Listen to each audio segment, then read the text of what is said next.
podcast. We continue our series of featuring power women, Sri Lankan women who have given back to their communities, built businesses, and been successful in Sri Lanka and all over the world. And we have one such lady here with us today, and I would give her over to introduce herself. Hasintha. Thank you. So my name is Hasintha Gunawickrema. I was born and raised in Sri Lanka. I went to school in Sri Lanka, graduated and left this country almost 2 decades ago. I have worked in financial services for over 20 odd years, and then started my own business of consultancy, mainly educating corporates around leadership. In my career, the biggest thing for me was having mentors and coaches and people who tell me where I went right and where I went wrong. So it is a pleasure to come and join me today. We love having you here, and we have an audience of ladies whom we seek to constantly empower. So let me start there, and I would let you speak about, we already touched on why mentors and what it can do for you, but I'm sure you have lots of other ideas. I think my father instilled 3 really important principles for me: dedication, devotion and determination. We used to joke about it, saying the 3 Ds, 3 powerful Ds. For me, dedication is my aspiration, what do I want to do and how much time I will dedicate for that, having clear plans where you want to be. Devotion is not just your career, but you are as a woman, you are a daughter, you are a sister, you are a daughter-in-law, you are a mother. You play multiple roles. So devoting your time and splitting your time in that equation of different roles you play is very important, because you can't give exact timing for say 25% for each of the 4 roles you play. So you have to split it around and manage. So how do you do that? That was an important thing. I can give you hundreds of examples, but I'll take one. I have got 2 kids. They're not kids anymore, they're pretty grown up. But when they were young, I always said my priority sits with my career 50% and my children 25% and my other roles 25%. Why 50% of careers? Because that's how it is important. When you are in your career, you need to start building, especially when you're young. And determination is being determined to drive forward. Even when you fail forward. I'm a strong believer in that. At the age I left the UK, I left Sri Lanka to go to UK at the age of 24. And when you walk through those doors, English is never your first language, so you never understand the accent on day one. But you have to be determined to figure out, how do I manage, how do I learn the new culture? And those little things really mattered to me. And I remember multiple times there were a lot of people who challenge you. Because the way you speak or way you operate, you do things. But don't underestimate the culture we carry in ourselves. We are a nation of determined people who have come all this far. Yeah. So determination is something I really strongly believe, because unless you are determined, no one else is going to drive that for you. For me, that's the biggest thing. I was extremely fortunate. I have a mother, she still talks about, there's nothing you can't do unless you put your heart into it. So that is how I would take it, being determined, dedicated and devoted to your career. That's how I would put it in the first place, to say this was my journey. Those 3 Ds, the powerful 3 Ds my father taught us, and the powerful story my mother said, never give up, there's nothing you can't do in life. That's fantastic. Now tell us about your career, how you started and where you are right now. You mentioned being in consultancy, but also how your career was empowering, and what advice you'd have for our audience of ladies. Sure. I graduated as an accountant and started my career from banking industry. That was my dream job, but I applied for so many banks in Sri Lanka. I didn't get through any of those things. It was interesting. Now, later on in career, I joined Barclays as an analyst for the investment banking arm, which was quite a new thing for me, because I was the only woman on the trading floor. It was quite challenging. I'm not a very tall, big person. Unfortunately, my figure is quite small. And walking there, not being the English-speaking woman on the trading floor, was quite tough.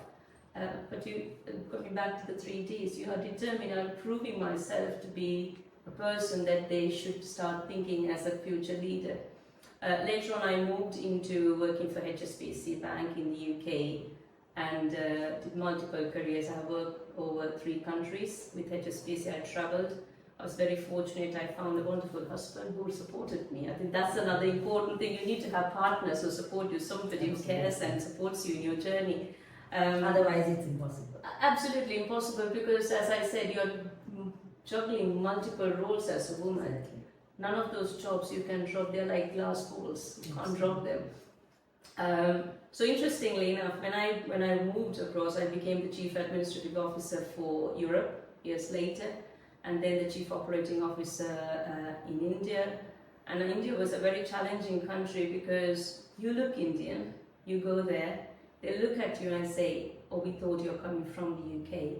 And that was quite a statement for me to show why I'm there, because the business was not at the peak at the time, and I had the opportunity to work with amazingly talented men and women, supporting them to help me to grow that business, which was I would say that was a really peak point in life. And I was a very young mother. I had 2 kids, very young kids, and they worked very long hours, and I had to work. I had to travel a lot to contact centers, branches. I took my children, because that's the only way I could keep an eye on my children. My kids came to office, they did their homework in office, they played in the office room. So it was all, I remember one lady came to me and said, "You're the only person who brought the children," and that gave us the opportunity to bring us. So we had a family day, we organized a lot of things, so family becomes part of the organization. Then I went back to the UK as a managing director for HSBC retail and wealth business from a risk function perspective. And 2023 was very much of a milestone point for me. In February, I flew back into Sri Lanka with a sabbatical, because my father was unwell, and I took the job of the daughter very seriously. And I said, right, I'll pause my career for a minute, I'll look after my father, and I stayed with him. This is a really proud moment for me. I stayed with my father until the day he passed away. Then I thought, this is a moment, actually I had time to think. Again, I go back to the point. Sometimes you are running continuously in a career. Sometimes it's important for you to pause and reflect. And I had the opportunity, greatest opportunity, to pause and reflect during that time. Super important thing. And I went back, I gave my resignation, I started on my own. I started my consulting business. I didn't have much business at all. I had to look after my children, I had to send my children to school, I had to pay for them. So all those things are there, but you have to build your finances in such a way that you can pause and reflect. So I started very small. I started going into organizations and working with the CEO, CFO, the C-suite and the board of directors about leadership, coaching and sponsorship. I'm a strong believer mentoring is important, but sponsorship is important. I also work with banks in their risk management, helping them to work with the regulators. All these things happen. And I work with one of these organizations in one of the Channel Islands in the UK. And after finishing that work, the chairperson of that business tapped on my shoulder and said, "Hasintha, would you like to come and join our board?" I almost fell from my chair. I thought, interesting, why? Why me? And she said, "I saw the determination you brought in and the way you spoke to individuals." Because when I sit somewhere, I always say, am I a role model enough? Enough role model for somebody to look and say, I want to be like that. Because I had role models like that. I had a lady called Bev Kohler who used to work with me. I had a lady called Caroline Connellan. They were my role models. I loved the way they dressed to start with. And I used to say, oh, I want to dress like them. I want to be in their shoes one day. So you want to have that person you can look up to. Then I got appointed as the first ever Asian female board member of the Skipton Group, which is a large corporate. It's a banking business, it has a property business, it has multiple other businesses underneath that. So the moment I do, again I'm still running my different roles. I'm a mother for 2 teenagers, it's a job of its own. I sit as a board member, I'm working with a few other boards as well as an advisor. And I'm a very keen person to come back to Sri Lanka and work with organizations to help women be developed. Because for me, I was fortunate, my parents had the knowledge, not necessarily financially massively capable, but you invested a lot on my English education. I want to support the organizations in that space to help women to develop, women and men maybe at some point. I think that's important. You asked me an important question. What is my message for women who are listening, or ladies who are listening? You know, there are too many people giving advice to women, or do it this way, or do it that way. Let me tell you, I have 3 things I follow as a woman, as a mother, as a career woman. First, you need to have clarity. Clarity around what your aspirations are. I can't write aspirations for anybody else. It's like stitching a dress for my size and asking someone else to wear it. So you have a clarity what you want to do. And for that, with that clarity, you need to go and say, what capabilities do I need to build? What skills, what mindset do I need to build? And then once you have both the clarity and the capabilities being built, think while you're doing that, you need to think about what tools do I need? Are there soft skills I need to bring in? Are there technical expertise? I myself study. I just finished a study program with Oxford University on artificial intelligence. I've done some work with Cambridge University on sustainable leadership, simply because I need to keep on learning. So be a lifelong learner, but build your tools in that journey of being a lifelong learner. So for me, those are the 3 things. Have clarity where you want to be. You might not know it today, but think about next year. Do you want a promotion? If you want one, that's your clarity. I want a promotion to get into this job. Then capabilities. What skills do I have? What skills do I not have? How do I build those skills? Building those skills is your tools. Bring those tools and build your capabilities using those tools. So those are the 3 things. I would not advise you anything. I would say lean into each other.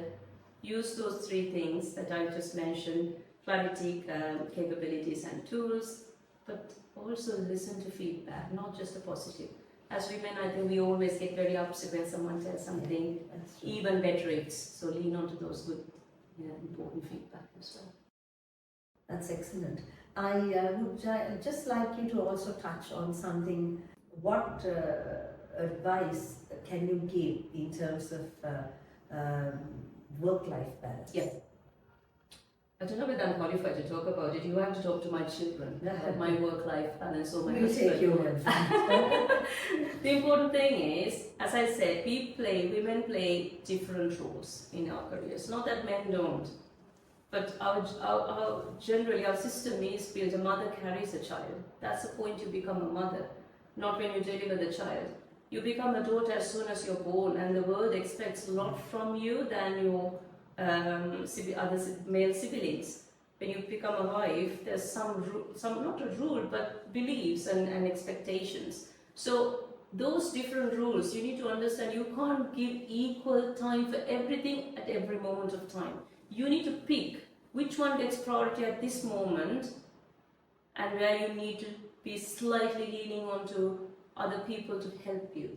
So I'll give a very simple example. When I was appointed as the Chief Operating Officer for India needed a lot of support to turn around that business. And I knew that from the day I was appointed that I need to go there with 50% time capacity for that business. But I had 2 very young children, extremely young kids. And I had a husband who is a lawyer and who was working 24/7. So we sat down, we talked about it. And before I went there, I asked the business to say, I need some people to look after the children. I need someone to take care of them during XYZ time. I planned my days. My 3 months were planned before I walked in there, saying, if I want to dedicate 50%, how do I delegate my responsibilities to people I can trust? So that building your ecosystem to help you to do your job in different paces. So that's one. But when I started running my own consulting work, I give 50% of time to the corporates and 50% of my time to my family quite easily, because I select the dates I work. I select my travel to across international travel or even within the UK. I decide that. So I have more flexibility, and being a mother of 2 teenagers, a boy and a girl, you have to learn other things as well. Other skills have to be developed. You have to be a good listener. And these skills you have developed over your career, but you are never the boss in them. You're always listening to the boss, your Yeah. children, because they get your priority. So it is managing that time. But nobody can do that for you, it's you. But my only thing is don't give up. It's very easy to give up. There are days I have tried at my desk thinking I cannot carry on. There are days I have tried on my way back from an airport thinking I missed my daughter's second birthday because the flights got cancelled. But your 2-year-old will never remember that, and your 2-year-old, especially your daughters, will remember. They look up to you. They really look up to you. I've got a 16-year-old son who always look up to me, and he always say, I look up to you the way you talk to people, the way you listen to us. They learn from you. So just because you give up or you lose an opportunity talking to your children every day doesn't mean you're a bad parent. You're not. And that this applies to any mother or father. But it's manage time your way, not someone else's. Don't live someone else's life. Exactly. That's great advice.